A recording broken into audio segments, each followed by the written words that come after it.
Hey, it's Elena. Revenge Shift tells stories you won't forget. Subscribe if you're ready. Let's begin. Uncle Tom raised his beer toward my brother across the picnic table. Congrats on the new house, Cody. Your parents said they gave you Sabrina's place. That's one hell of a gift. My sister Emma froze with potato salad halfway to her mouth. My mother's eyes widened. My father's jaw tightened. Tom, Mom whispered. Not now.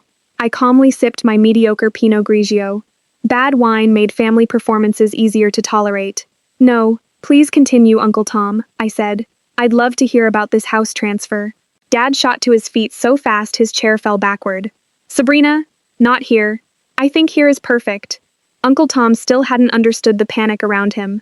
Your dad said it was payment for the medical debt. You know, from when Cody saved your life in 2013. The $180,000 you owe him. Gary said giving him the house was fair. He took another drink. Pretty generous, Sabrina. Not many people would surrender a $340,000 property to settle a family debt. 23 relatives stopped eating. $340,000? I repeated. That's oddly specific. County assessor's value. Gary showed me the paperwork, said the transfer would be finalized next month. I took out my phone. Dad, do you want to tell Uncle Tom the truth, or should I? My mother began crying. Right on schedule. You're making a scene, Dad hissed. Uncle Tom asked about my house. The house I bought in 2019 with my $80,000 down payment. The house with my name, and only my name, on the deed. The house you apparently promised Cody as payment for a debt that doesn't exist. Cody finally looked up. He rolled back his sleeve, exposing the scar from his elbow to his wrist. His favorite move. This doesn't exist? 5 surgeries don't exist? I still can't straighten my arm. The injury exists, I said. My obligation doesn't. Especially because California's Victim Compensation Fund already paid $180,000 in November 2014. The silence changed. This was no longer ordinary family tension. This was evidence entering the room. Uncle Tom lowered his beer. What? I turned my screen toward him. Case VCF 204-08829. Claimant Gary Mitchell. Victim Sabrina Mitchell. Amount disbursed. $180,000.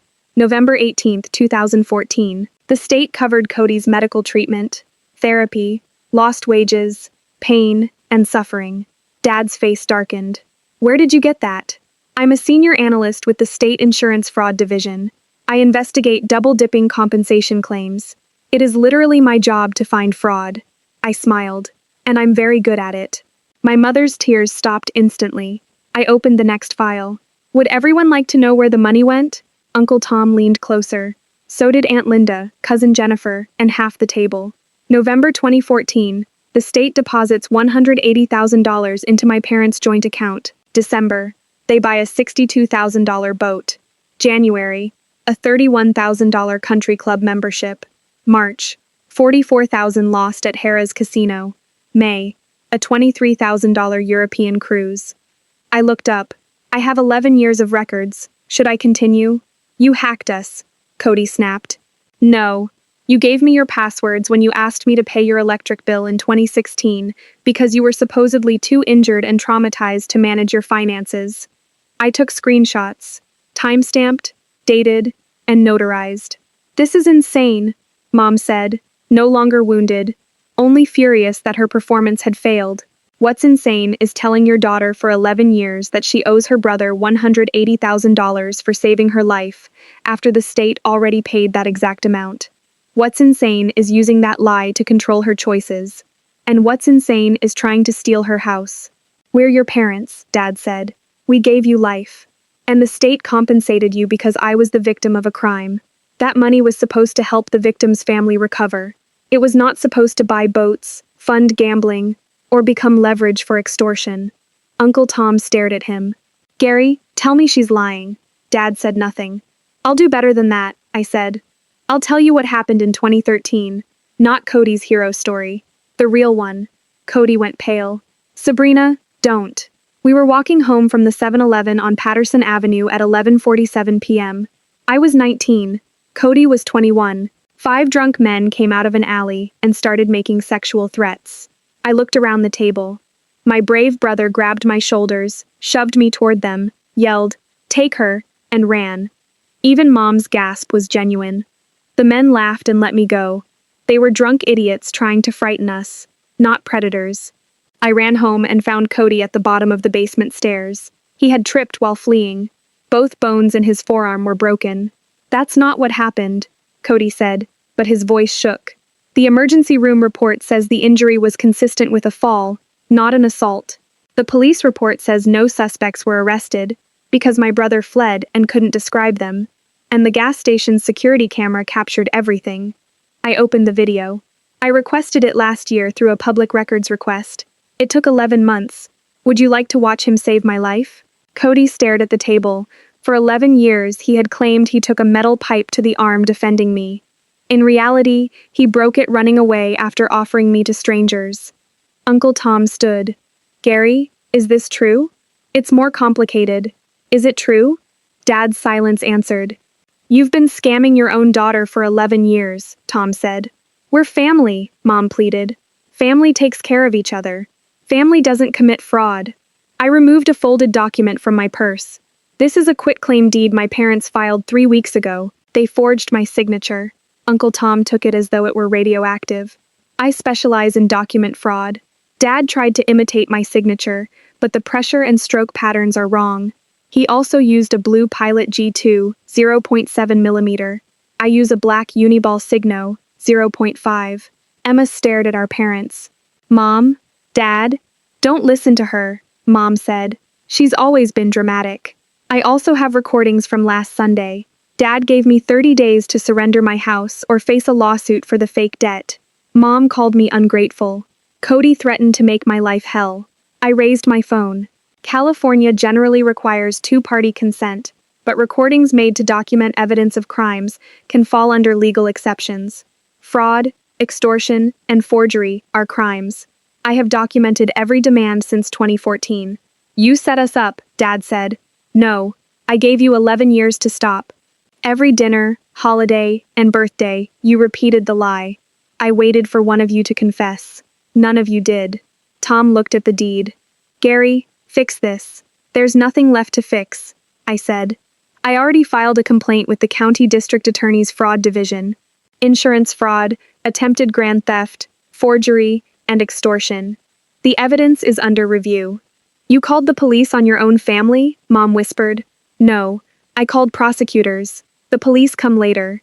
Dad stepped toward me. Uncle Tom moved between us. "Don't," he warned. "Don't make this worse. My daughter destroyed this family," Dad said.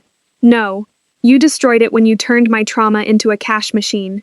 You spent compensation meant for my recovery, taught Cody to wear cowardice as heroism, and forged documents to take my home." I looked around the table. For the first time, everyone was watching my parents instead of judging me. The recorder's office is reversing the fraudulent deed. My house remains mine. The district attorney will decide what happens next. And I'm finished with Sunday dinners, holiday guilt, and lectures about family obligation. "Sabrina, please," Mom said. "Family doesn't do what you did." I picked up my wine. "Thank you for asking about the house, Uncle Tom. I've been waiting for the right opening." "I'm sorry," he said. "If I'd known..." "You couldn't have. They're very good at this." I looked at my parents. They've had practice. I walked to my car while the reunion became a reckoning behind me. My phone buzzed. "Jennifer, I always knew that story didn't make sense. I'm sorry." Then Aunt Linda. "Your mother borrowed $15,000 from me for Cody's medical care. Was that a lie too?" I didn't answer. I was done managing the family's crisis. 3 months later, I sat beside my lawyer in the district attorney's office. Assistant DA Patricia Chin closed a thick folder. "Your parents accepted plea deals. Your father pleaded guilty to insurance fraud and forgery. 18 months in custody, followed by 3 years probation. Your mother pleaded guilty to conspiracy to commit fraud. 12 months, then 2 years probation. Cody received 5 years probation and mandatory restitution.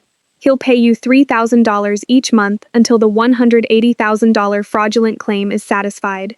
Will he actually pay? If he doesn't, he risks prison." "So yes," Patricia leaned forward. "I've prosecuted fraud for 15 years. I've never seen a victim document a case this thoroughly. You built it for us. I'm a fraud investigator. You're an exceptional one. The Victim Compensation Fund wants to interview you." They believe this kind of family double-dipping may be more common than anyone realized, and they want stronger screening protocols. Outside, the California sun felt brighter than it had in years.